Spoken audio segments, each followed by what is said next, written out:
Assalamualaikum warahmatullahi wabarakatuh.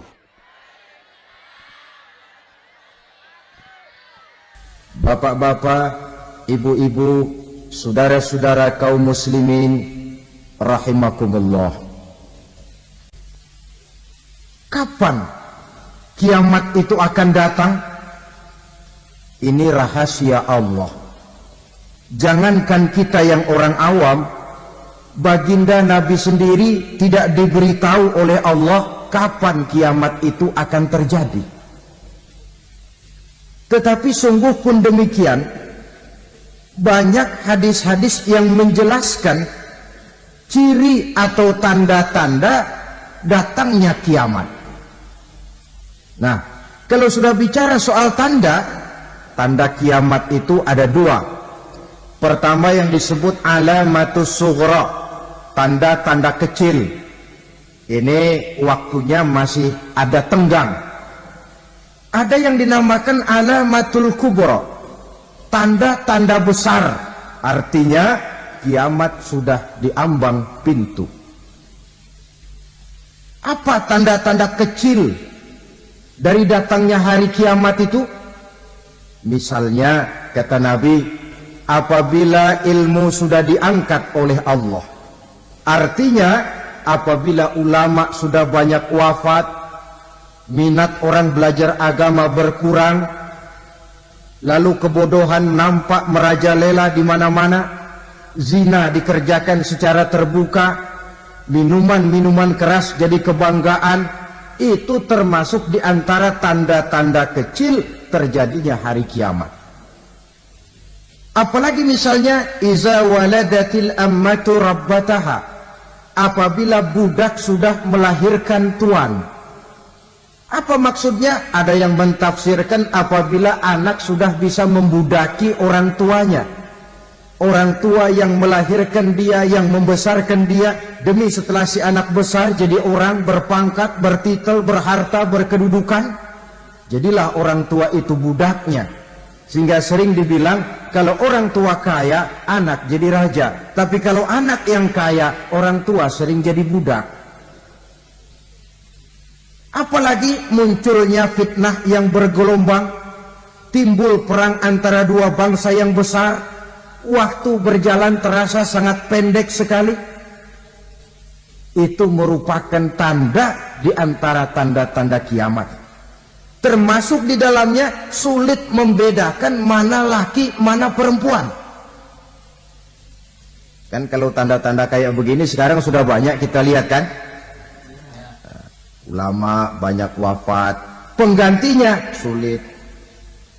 Zina dikerjakan berterang-terangan, minuman keras jadi kebanggaan, banyak anak membudaki orang tuanya, sulit membedakan mana laki mana perempuan. Kadang-kadang dari belakang kita lihat perempuan bener, begitu kita colek nengok jenggotan.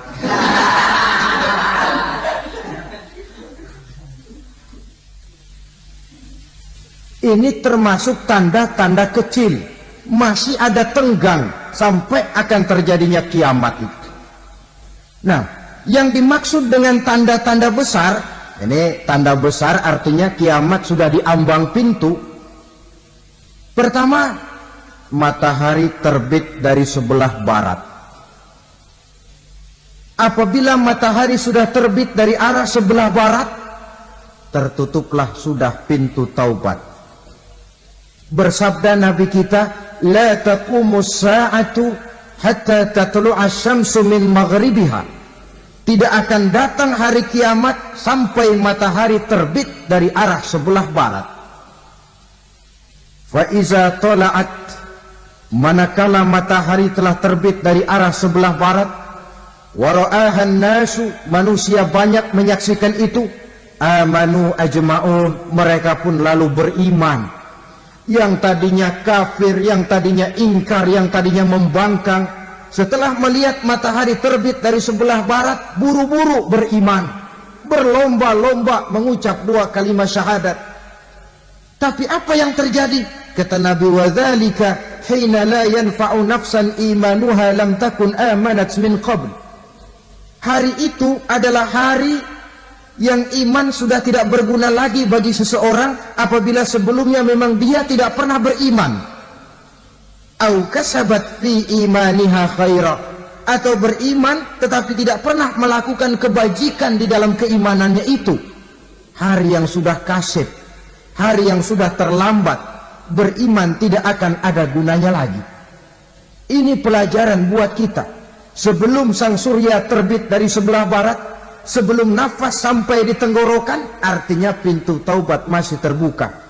Kalau dua hal itu sudah terwujud, nafas sudah sampai di kerongkongan atau matahari sudah terbit dari arah sebelah barat, tertutuplah sudah pintu taubat. Tak ada lagi gunanya pangkat, jabatan, harta, bahkan beriman pun dalam suasana macam itu. Too late, kata orang Kulon. Sudah terlambat. Matahari terbit dari arah sebelah barat. Itu tanda besar, artinya kiamat sudah diambang pintu. Lalu apalagi tanda besar? Munculnya Dajjal. Dajjal artinya pendusta-pendusta yang menyesatkan manusia. Ada dua macam Dajjal, saudara. Ada Dajjal kecil, Dajjal kelas teri. Kalau ini sejak zaman Rasulullah sudah ada itu. Tiap zaman ada. Di zaman Rasulullah misalnya ada yang bernama Aswad al-Unsi dari Yaman. Ada yang namanya Musailamah al-Kazzab dari Yamamah. Ada yang namanya Ibnu Sayyad dari Madinah. Ini Dajjal di zaman Rasul. Musailamatul Kazzab memproklamirkan diri jadi nabi dia. Di zaman Rasul masih hidup. Ini Dajjal zaman Nabi. Di zaman sahabat muncul Dajjal. Di zaman kita sekarang ini Dajjal pun gentayangan. Dajjal kelas teri. Kerjanya mendustakan manusia, menyesatkan manusia, memalingkan manusia dari jalan yang benar dan diridhoi oleh Allah Subhanahu wa taala. Adapun yang merupakan tanda besar dari datangnya kiamat, Dajjal kelas kakap. Pembohong-pembohong besar yang menyesatkan masyarakat manusia berpaling dari jalan Allah mengikuti jalan mereka. Apa sih ciri Dajjal itu? Kata Nabi dalam hadis Bukhari Muslim, Innad Dajjala, sesungguhnya yang namanya Dajjal itu yakhruju, satu saat akan muncul mendekati hari kiamat. Wa inna ma'ahu ma'an, si Dajjal ini membawa air. Wa naran, dan juga membawa api. Dua simbol. Di tangan yang satu dia bawa air, di tangan yang satu dia bawa api. Wa ammal ladzi yarahu an-nasu ma'an fanarun. Adapun yang orang banyak lihat air, hakikatnya adalah api. Yang dilihat api, hakikatnya adalah air. Oleh sebab itu, kalau api yang ditawarkan, ambillah air. Kalau air yang ditawarkan, pilihlah api. Maksudnya apa ini? Ini bahasa simbol, saudara-saudara. Dajjal bicaranya seolah-olah untuk kepentingan manusia. Menawarkan surga. Surga yang dia tawarkan hakikatnya neraka. Hai manusia, kalau kau mau bahagia, jangan dekat-dekat dengan agama. Sholat itu tidak efektif dan efisien, tidak produktif dari segi ekonomi itu. Menghadiri majelis taklim cuma buang-buang waktu. Tahajud, tasbih, tahlil, baca Quran, apa itu? Pekerjaan mubazir saja. Hidup ini cuma sekali. Masa yang cuma sekali, manfaatkan dengan sebaik-baiknya. Mumpung. Dibawanya sifat mumpung, tetapi dalam pengertian yang sangat negatif. Bicaranya seolah-olah untuk kepentingan manusia, tetapi sebenarnya menjerumuskan manusia, Menawarkan air tapi sebenarnya api, menawarkan api tapi hakikatnya air. Buat apa kamu sholat? Buat apa kamu bayar zakat? Buat apa kamu puasa? Surga yang dicanangkan Dajjal hakikatnya neraka. Neraka yang digambarkan Dajjal pada dasarnya adalah surga. Jadi memutarbalikkan fakta itu kerjaan Dajjal. Yang hak jadi batil, yang batil dibilang hak, yang benar jadi salah, yang salah malah jadi benar. Tuntunan disuruh jadi tontonan, tontonan malah menjadi tuntunan. Itu pekerjaan Dajjal profesinya. Zamannya Nabi Adam, Dajjalnya kan iblis. Betul? Betul. Apa sih dan kerayuan iblis itu? Allah setelah menciptakan Nabi Adam kan bilang, Adam, kau dan istrimu Hawa tinggal di surga ini. Seluruh fasilitas yang ada di surga persilahkan kau nikmati. Satu yang tidak boleh, jangan coba-coba dekati pohon khuldi. Dekat saja jangan, apalagi sampai memetiknya. Datang Dajjal yang namanya iblis ini. Adam, kamu tahu nggak kenapa tidak boleh makan buah khuldi? Ya nggak tahu, pokoknya saya dilarang. Bodoh kamu, Dam. Khuldun artinya kekal. Kalau kamu makan itu buah, kau akan kekal di surga buat selamanya. Allah tidak kepengen, maka dilarang kamu makan buah khuldi. Kalau kau ingin kekal di surga, Adam, makan saja. Saya bicara begini ini untuk kepentingan kamu, Adam. Ini kan ciri-ciri Dajjal. Bicaranya sih seolah-olah untuk kepentingan Nabi Adam. Hakikat sebenarnya menjerumuskan Nabi Adam supaya ingkar dan melanggar larangan dari Allah Subhanahu wa ta'ala. Jadi setelah muncul Dajjal, timbul kekacauan-kekacauan di masyarakat. Banyak yang terpengaruh, terpedaya dan terpesona. Termasuk mereka yang memproklamirkan diri jadi nabi. Mereka yang memproklamirkan diri jadi rasul di zaman sesudah Rasulullah wafat. Itu adalah Dajjal-Dajjal.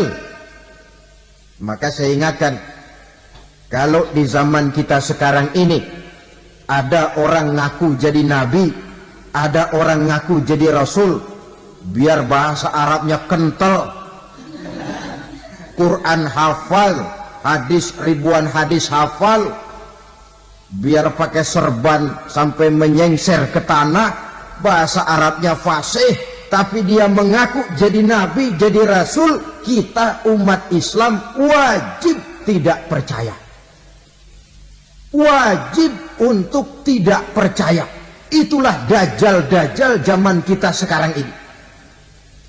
Tidak mustahil mereka datang mempengaruhi orang-orang awam supaya berpaling dari Rasulullah, mengikuti mereka.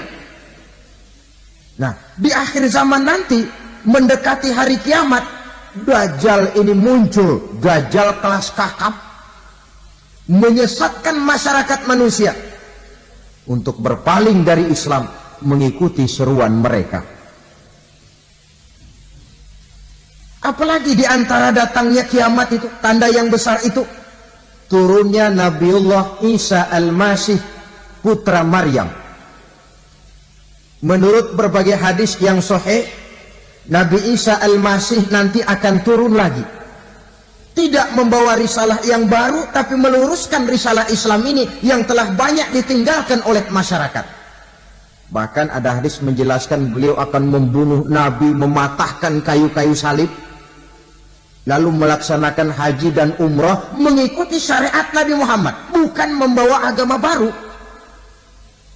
Menjadi semacam mujaddid, reformer, menyelamatkan manusia dari bisikan Dajjal. Bahkan ada riwayat yang menjelaskan bahwa Nabi Isa berhasil mengalahkan Dajjal, mengembalikan masyarakat manusia kembali kepada ajaran Islam yang datang dari Allah, dibawa oleh Rasulullah Sallallahu Alaihi Wasallam. Dengan kata lain, turunnya Nabi Isa bukan sebagai Nabi dan Rasul baru, tetapi mengikuti syariat Nabi kita Muhammad Sallallahu Alaihi Wasallam. Saudara hadirin, ibu-ibu hadirat yang saya hormati, kemudian apalagi di antara tanda-tanda besar akan datangnya kiamat itu? Keluarnya asap, atau awan. Kata Nabi, inna min asrati sa'ah dukhanan yamla'u ma bainal masyriqi wal maghrib. Di antara tanda-tanda kiamat munculnya awan atau asap yang memenuhi antara langit dan bumi. Ini pun diperkuat dalam surah Ad-Dukhan ayat 10. Fartaqib yauma ta'ti as-sama' bidukhanin mubin fayughshan nas hadza azabun alim. Bagi orang-orang yang beriman, mereka biasa-biasa saja. Tapi bagi orang kufur, datangnya asap dan awan ini merupakan azab yang kelewat pedih. Barangkali sedikit mendekati gambaran tentang azab yang pedih ini, saya ingatkan alam pikiran kita kepada peristiwa yang belum lama terjadi. Pernah dengar berita bocornya reaktor nuklir di Chernobyl, Uni Soviet? Pernah dengar? Bocornya reaktor nuklir di Chernobyl yang mengakibatkan ratusan bahkan sangat mungkin ribuan nyawa. Cuma satu reaktor. Bagaimana kalau seluruh cadangan nuklir yang dimiliki oleh para negara adikuasa ini diledakkan? Bahkan yang konon menurut catatan, cadangan nuklir yang dimiliki bersama oleh Amerika dan Rusia sekarang ini sudah sanggup memusnahkan 6 miliar manusia. 1,5 kali lebih banyak dari jumlah manusia yang nongkrong di permukaan bumi ini. Saudara-saudara hadirin yang saya hormati, lalu saat mendekati hari kiamat, apalagi tandanya? Setelah Nabi Isa wafat, pada saat turunnya yang kedua kali, lalu Allah meniupkan angin sejuk.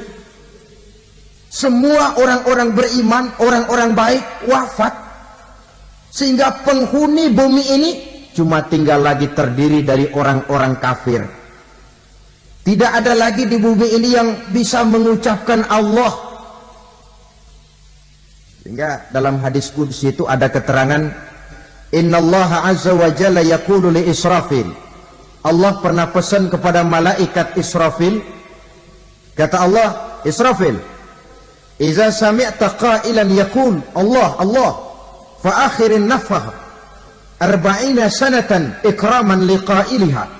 Hai Israfil, apabila kau dengar di permukaan bumi masih banyak orang yang mengucapkan Allah Allah, maka tunda sangkakala kiamat itu 40 tahun. Untuk apa? Ikraman liqailiha, menghormati orang yang mengucapkan Allah Allah itu.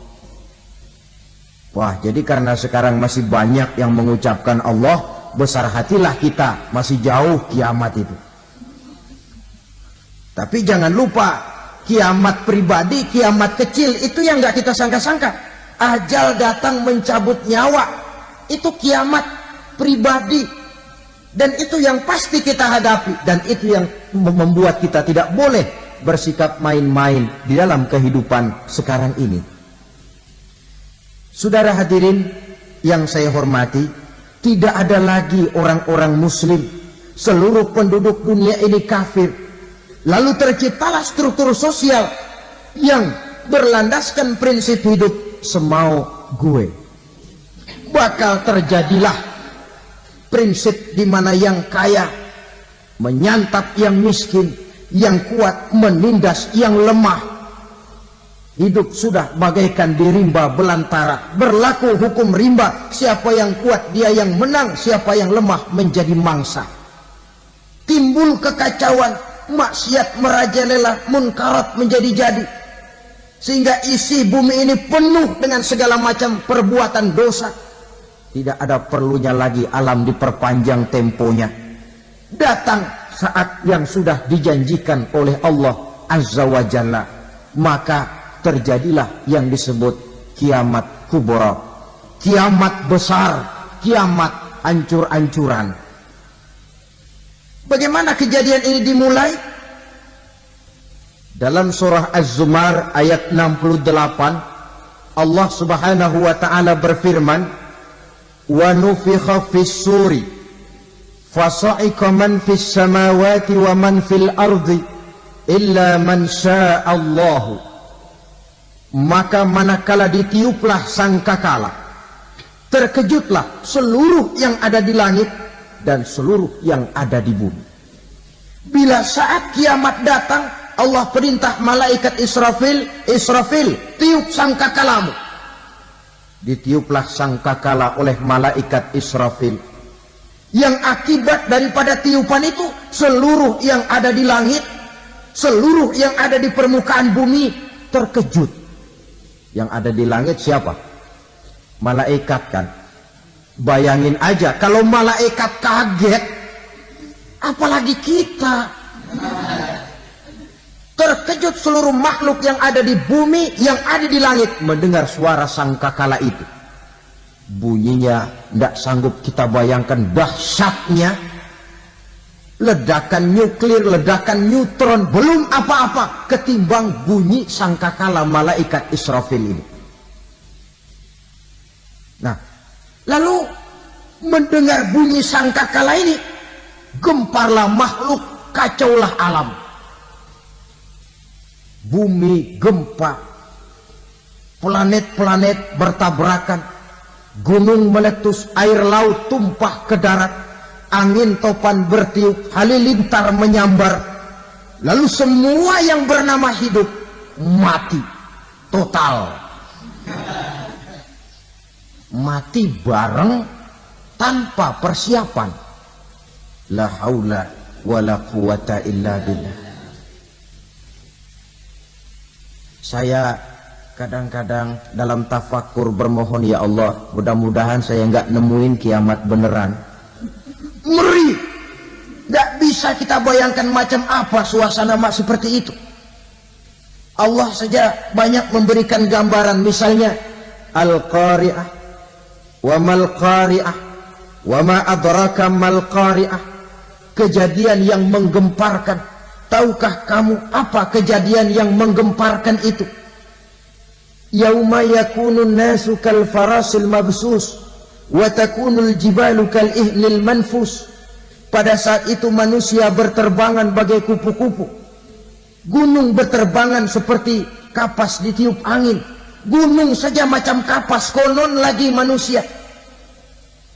Kematian total, mulai semut sampai gajah mati, jin mati, iblis mati, malaikat mati. Malaikat saja mati. Saudara hadirin yang saya hormati, kematian total yang tanpa persiapan. Orang bilang, Pak, kalau mati bareng begitu yang repot malaikat maut dong ya. Cabut sana, cabut sini. Itu kalau menurut logika kita, mestinya begitu menurut logika.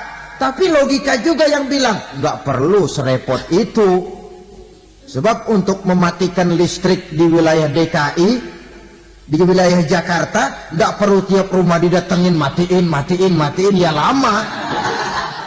Cukup dari kantor pusatnya saja PLN, tekan satu tombol, gelaplah seluruh Jakarta.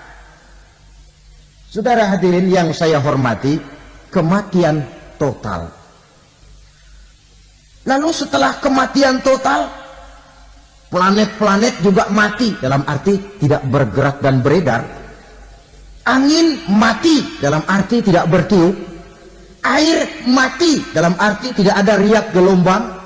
Pokoknya semua mati. Kullu nafsin za'iqatul maut, semua yang bernafas mati. Dalam ayat lain, kullu man 'alaiha fan, semua yang ada di permukaan bumi fana. Yang kekal cuma Allah Subhanahu wa ta'ala. Yang paling belakang mati malaikat maut dan malaikat Israfil. Tapi mati juga sesuai dengan janji Allah. Menurut hadis Bukhari Muslim dari Abi Hurairah, masa tenggang waktu antara kematian total pada tiupan sangkakala pertama dengan proses kebangkitan pada tiupan sangkakala kedua 40 lamanya. Tidak dijelaskan oleh Abi Hurairah 40 jam apa 40 hari, apa 40 tahun. Hadis-hadis cuma menyebutkan 40 saja. Sunyi alam, yang tinggal cuma Allah saja lagi. Ketika itu Allah berseru-seru, katanya, limanil mulkul yauma, siapa para penguasa hari ini? Mana itu raja-raja dan penguasa yang dulu mengaku jadi Tuhan? Fir'aun, mana Fir'aun sekarang? Yang dulu jadi raja, merasa berhasil, sombong, lalu tidak mau turun-turun dari kekuasaannya, sampai kepada puncak kekurang ajarannya mengangkat diri jadi Tuhan. Mana itu Fir'aun? Namrus, mana sekarang Namrus? La ilaha illa ana, ternyata tidak ada Tuhan lain selain daripada aku, kata Allah. Proses kemudian, saudara-saudara, turunlah hujan dari langit. 40 lamanya hujan itu, tidak jelas juga 40 jam apa 40 hari. Setelah air turun membasahi, datanglah tiupan sangkakala yang kedua. Semua yang bernama mati bangkit dari kuburnya masing-masing. Ini yang disebut Yaumul Ba'thi, hari kebangkitan. Allahu Akbar. Pada saat kita bangkit dari kubur kita masing-masing, kumpul di padang mahsyar namanya. Bayangin aja, saya sendiri nggak sanggup bayangin. Manusia sejak zaman Adam sampai zaman kiamat kumpul bareng di tempat sama. Berapa banyaknya itu?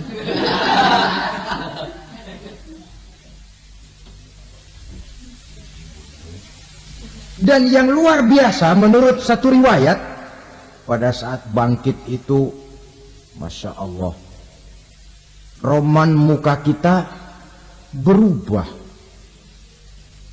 disesuaikan dengan amalan kita waktu di dunia ini. Barang siapa yang waktu di dunia amalannya itu amalan tikus, di akhirat nanti dia bangkit dari kubur, mukanya seperti muka tikus. Gagah betul badannya, tapi mukanya seperti tikus. Kenapa? Amalannya waktu di dunia seperti amalan tikus. Apa amalan tikus itu? Suka ngegeragoti barang yang sudah disimpan rapi-rapi. Orang sudah simpan uang rapi-rapi, simpan perhiasan rapi-rapi, digeragoti oleh tikus. Maling-maling, pencoleng-pencoleng, koruptor-koruptor. Itu nanti di akhirat nanti kita lihat mukanya seperti muka tikus. Oh, ini waktu di dunia suka nyolong, hanya seperti muka tikus.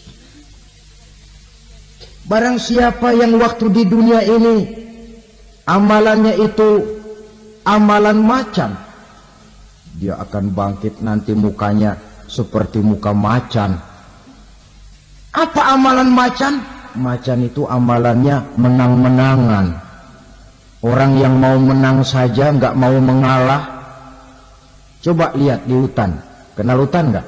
Nah, di hutan, raja hutan di mana-mana pasti macan. Betul kan? Betul. Padahal hutan belum pernah bikin pemilihan umum. Tapi macan tidak peduli ada pemilihan umum apa tidak, pokok saya raja. Sebab apa? Macan jadi raja itu bukan karena benar, tapi karena kuat jadi raja. Setelah dia jadi raja, rakyat hutan yang mesti dilindungi malah dimakan oleh raja macan. Kambing rakyat hutan dimakan oleh macan. Ayam rakyat hutan dimakan oleh macan. Itu nanti kita lihat di akhirat itu mukanya seperti muka macan, gagah betul. Lalu barang siapa yang di dunia ini amalannya itu seperti amalan anjing, Nanti dia punya muka seperti muka anjing. Apa amalan anjing? Pertama, anjing itu kalau disuruh jaga rumah, dia tidak bisa membedakan mana maling, mana tamu. Biar yang datang maling, kalau bawa tulang, anjing kalem. Yang kedua, anjing itu akan setia kepada siapa saja yang memberinya roti. Siapa yang memberinya roti, itulah majikannya. Apa kata majikannya, pasti dia laksanakan. Soal benar atau salah, dia tidak peduli. Setelah anjing dapat roti, dia tidak punya pilihan lain kecuali bilang, abdi mah kumaha juragan wae ayeuna mah.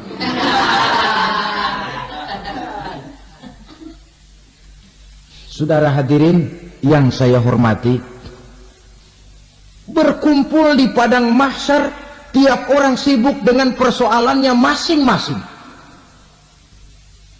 Matahari waktu itu didekatkan oleh Allah, panas luar biasa. Ada yang saking panasnya itu mencucurkan peluh keringat sampai sebatas mata kakinya. Ada yang keringatnya sampai sedengkulnya, ada yang keringatnya sampai sepusatnya, ada yang keringatnya mengalir sampai sebahunya, ada yang kelelap oleh keringatnya sendiri, sementara orang di sampingnya nggak apa-apa. Bergantung lagi amalan dia waktu di dunia ini. Saudara-saudara, sebagian orang dalam kepanikan padang mahsyar berombong-rombong datang mereka menghadap Nabi Adam. Ya Adam, anta abal bashar. Hai Adam, Tuhan adalah bapak moyang manusia. Kami sebentar lagi akan disidang, dimintakan pertanggungan jawab. Tolonglah kami, hai Adam. Kata Nabi Adam, jangankan nolongin sampean, saya sendiri tanggung jawab di hadapan Allah ketika dulu tidak boleh makan khuldi, saya serobot. Sudahlah, urus diri masing-masing saja, nafsi. Begitu kata Nabi Nuh, begitu kata Nabi Ibrahim. Tiap orang bertanggung jawab sendiri-sendiri. Ketika itulah saudara-saudara, nikmatnya menjadi umat Nabi besar Muhammad sallallahu alaihi wasallam.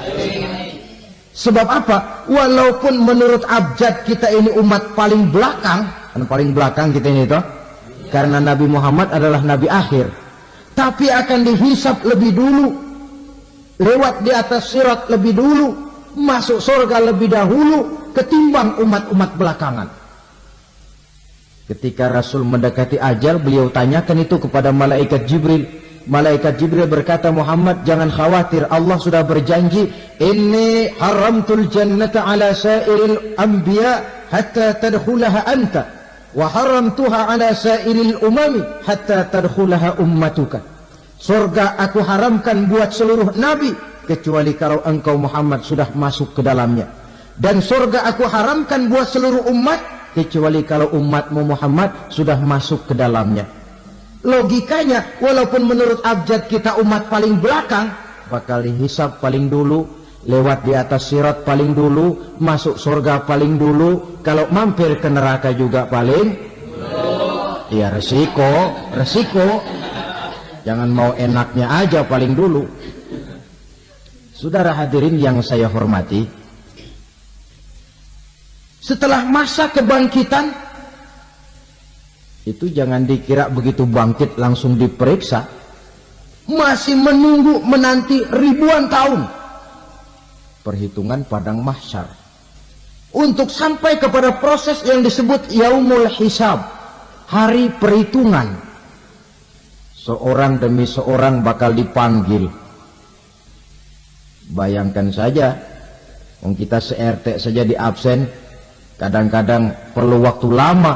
Ini manusia sejak zaman Nabi Adam sampai datang hari kiamat, satu demi satu disidang di hadapan Qadhi Rabbul Jalil. Status sosial copot sudah waktu itu. Yang pernah jadi hartawan di situ tidak lagi kelihatan kehartawanannya. Yang pernah jadi jenderal tidak lagi dipanggil jenderalnya. Yang ustadz tidak lagi dipanggil al-mukarramnya. Seluruh status sosial selesai. dipanggillah kita seorang demi seorang menghadap Qadhi Rabbul Jalil. Bagaimana proses penghisaban itu? Pertama, proses tanya jawab. Di antaranya ada hadis menyatakan, lan tazula qadama 'abdin yaumal qiyamah hatta yus'ala an arba'i khisalin. Besok di hari kiamat tidak akan bergeser telapak kaki seorang hamba sampai dia ditanya lebih dulu tentang 4 persoalan. Tentang ilmunya. Kemana ilmu itu diamalkan? Tentang umurnya. Di mana umur itu dihabiskan? Tentang masa mudanya. Kemana masa muda itu dipakai? Tentang hartanya. Dari mana harta itu didapat dan kemana harta itu dibelanjakan. Ini termasuk proses tanya jawab. Jadi kalau istilah pengadilan dunia, nama Fulan bin Fulan. Kamu waktu di dunia diberikan umur panjang untuk apa? Pernah mengalami masa muda, kemana kau habiskan masa remajamu? Kau diamanahkan ilmu, dengan apa ilmumu kau amalkan? Kau diberikan harta, dari mana harta kau dapat, kemana kau belanjakan? Tak seorang pun yang bisa mungkir. Sebab apa? Dikala itu yang menjadi saksi bukan orang. Yang menjadi saksi adalah seluruh anggota badan kita. Tangan bicara, kaki jadi saksi terhadap seluruh amalan yang pernah kita kerjakan pada saat kehidupan di alam dunia ini. Selesai proses tanya jawab, lalu diperlihatkan buku catatan kita waktu hidup di dunia ini. Jangan lupa Allah itu menyiapkan 2 superkomputer kepada kita. Sebelah ditempelin sebelah kanan, yang sebelah tempelin di sebelah kiri. Komputer itu namanya Raqib dan Atid. 2 malaikat yang apabila baik kita lakukan, refleks saja akan menulis kebajikan kita. Jahat kita kerjakan, akan tertulis. Catatan itu nanti diperlihatkan kepada kita. Waduh, alangkah malunya pada saat diperlihatkan catatan kita, buku rapot kita merah melulu. Barangkali diperiksa sambil diomelin, brengsek lo. Buku merah melulu begini, bagaimana waktu hidup di dunia? Tidak cukup diperlihatkan buku catatan kehidupan, rekaman kehidupan. Rekaman kehidupan kita secara utuh sejak terlahir sampai ajal datang merenggut nyawa. Barangkali mirip dengan video sekarang ini, di mana terekam dengan baik seluruh kegiatan kita sejak yang sekecil-kecilnya sampai kepada yang sebesar-besarnya. Untuk kemudian kita pun menerima balasan. In khairan fa khairun wa in syarran fa syarrun. Kalau baik ya baik balasannya, kalau jahat ya jahat juga balasannya. Catatan-catatan kita diberikan. Kalau banyak kebajikannya diberikan di tangan kanan dengan cara yang halus. Kalau banyak kejahatannya diberikan dari sebelah kiri atau dilempar dari belakang. Itulah sebabnya sejak di dunia ini kita sudah mohon kepada Allah. Ketika berwudu membasuh tangan kanan, apa kita bilang? Allahumma a'tini kitabi biyamini wa hasibni hisaban yasira. Ya Allah, berikan saya kitab di tangan kanan, dan kalau saya memang perlu dihisab, hisablah saya yang seringan-ringannya. Tangan kiri berlindung kita kepada Allah. Jangan sampai diberikan kitab di tangan kiri atau dari arah sebelah belakang. Wa'udzubika an tu'tiya kitabi bishimali aw min wara'i zuhri. Dari arah sebelah belakang. Na'udzubillah min dzalik. Setelah selesai lewat proses penghisaban, lewat mizan, timbangan, maka yang sudah selesai dihisab itu bergeraklah menuju sirat, jembatan yang terbentang menuju surga melalui neraka. Saudara-saudara, panjangnya perjalanan sirat itu memakan waktu ratusan tahun. Tetapi orang yang lewat di atas sirat pun macam-macam, bergantung amalannya ketika di dunia ini. Ada yang lewat di atas sirat itu kalbarkil khatib, seperti kilat yang menyambar, lep, sudah sampai dia di surga. Cepat bukan main. Ada yang lewat di atas sirat itu seperti orang lari-lari. Ada yang lewat di atas sirat itu seperti orang jalan biasa. Ada yang sambil merangkak, ada yang sambil ngesor, ada yang sambil gelayutan, ada yang selamat sampai ke ujung ke surga, ada yang tergelincir jatuh masuk ke dalam neraka, bergantung amalannya dalam kehidupan di dunia sekarang ini. Tiap kita akan melewati yang namanya sirat ini. Saudara-saudara kaum muslimin yang saya hormati, dengan demikian mereka yang selamat melalui sirat sampai ke terminal akhir surga, mereka yang ketika dihisab ternyata banyak kejahatannya daripada kebaikannya, mereka singgah di dalam neraka. Nah, adapun orang-orang yang beriman menurut ayat Quran dan hadis Nabi itu nanti ada bermacam-macam. Ada orang beriman itu yang dimasukkan surga. Ada orang beriman itu yang dimasukkan ke dalam surga. Ada orang beriman itu yang disebut penduduk surga. Kenapa lain-lain, Pak? Karena waktu di dunia amalannya juga lain-lain. Ada orang beriman yang masuk surga. Ini paling murah tiketnya. Mau masuk surga? Kata Nabi begini, ma min abdin qala la ilaha illallah thumma mata ala dhalik illa dakhala al-jannah. Kalau seorang hamba sudah mengucap dua kalimat syahadat, dia yakin dengan kebenaran kalimat itu sampai matinya, orang itu akan masuk surga. Abi Dzar yang waktu itu diajak bicara heran, ya Rasul kok gampang betul? Iya. Walaupun orang itu mencuri, iya. Walaupun orang itu berzina, iya. Biar dia mencuri, biar dia berzina, kalau dia sudah mengucap dua kalimat syahadat, dia yakin dengan kebenaran kalimat itu sampai matinya, itu orang akan masuk surga. Jadi masuk surga cukup dua kalimat syahadat, yakin sampai mati, masuk surga. Itu perkara masuk.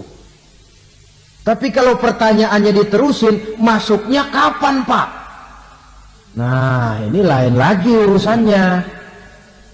Sebab ada yang masuknya itu langsung, ada yang mampir dulu. Di sana tempat cuma dua. Kalau tidak surga, neraka. Mau ke surga, tapi mampir dulu. Yang mampirnya jelas di neraka.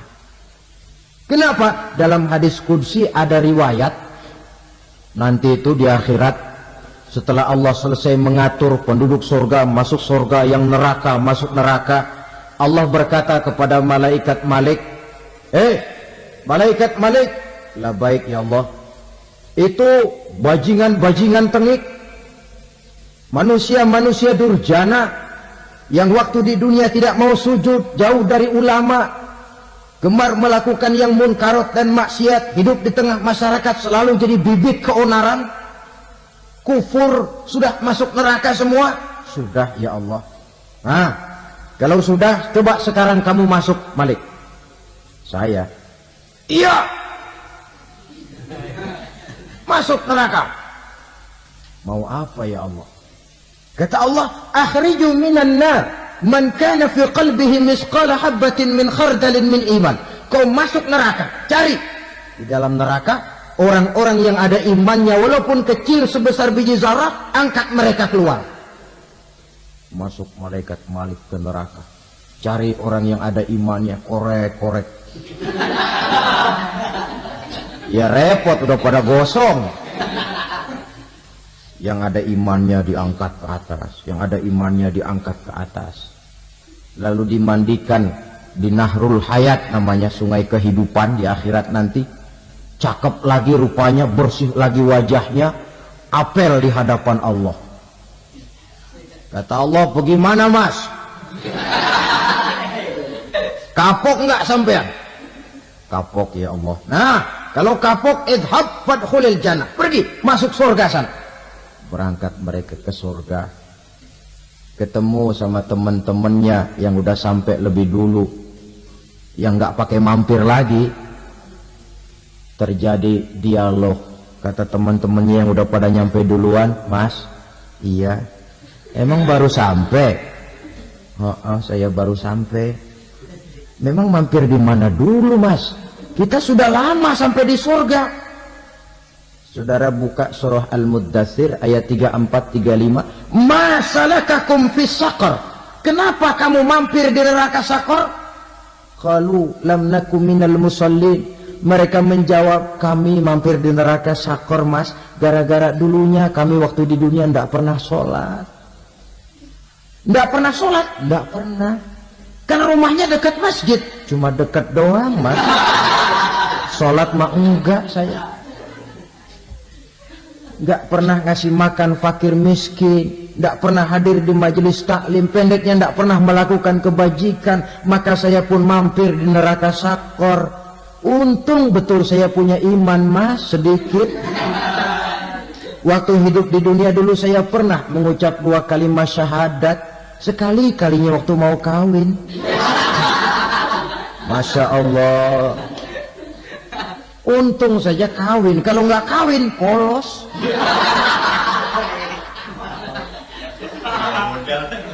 Itu juga pengulu sudah setengah mati ngajarin. Asyhadu alla, asyaduaan, asyaduaan.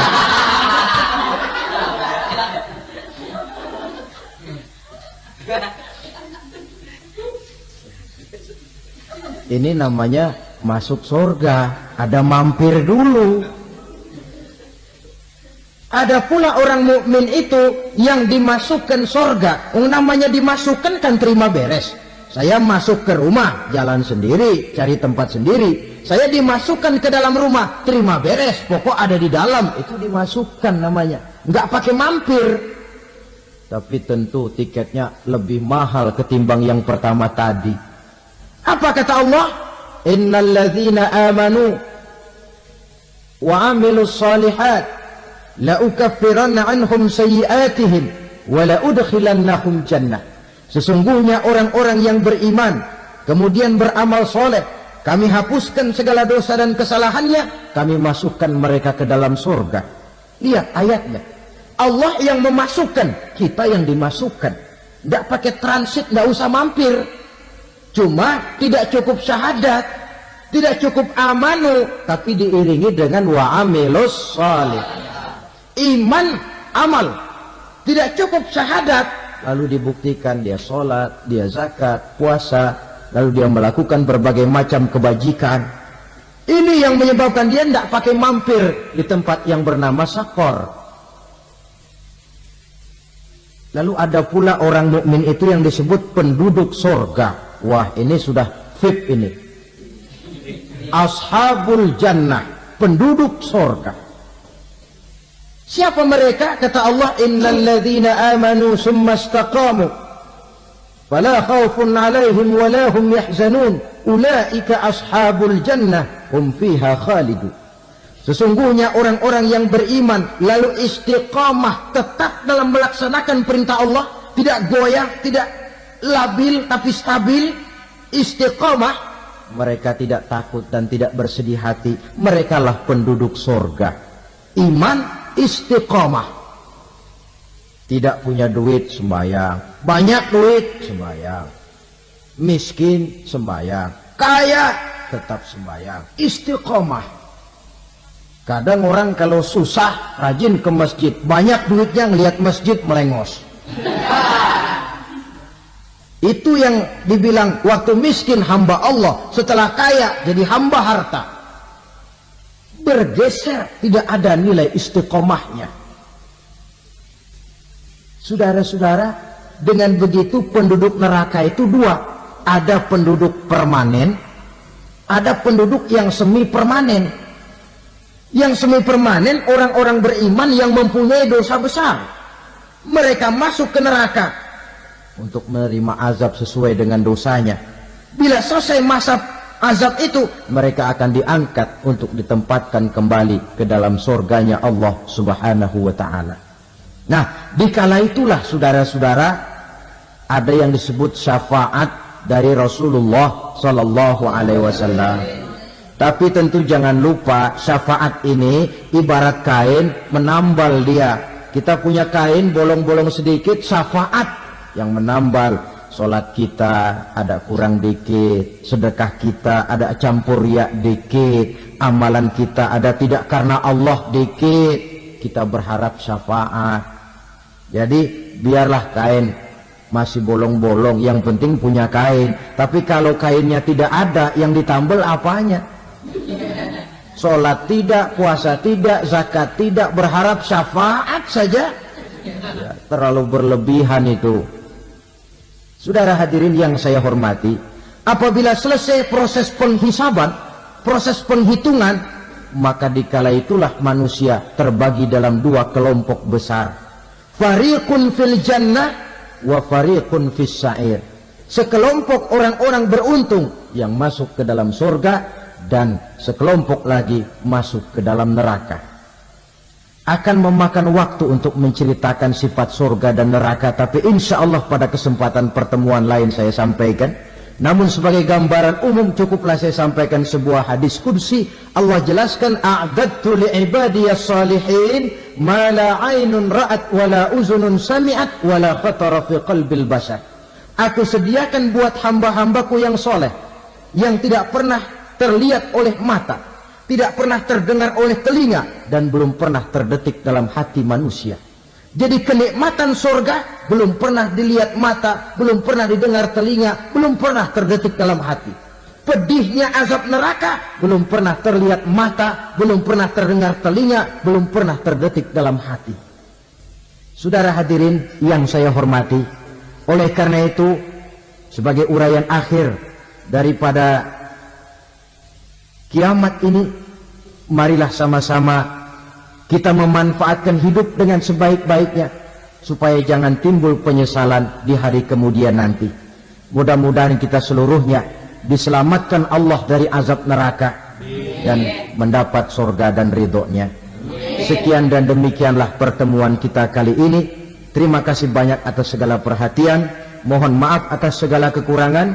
Usikum wa nafsi bitaqwallah. Wassalamualaikum warahmatullahi wabarakatuh.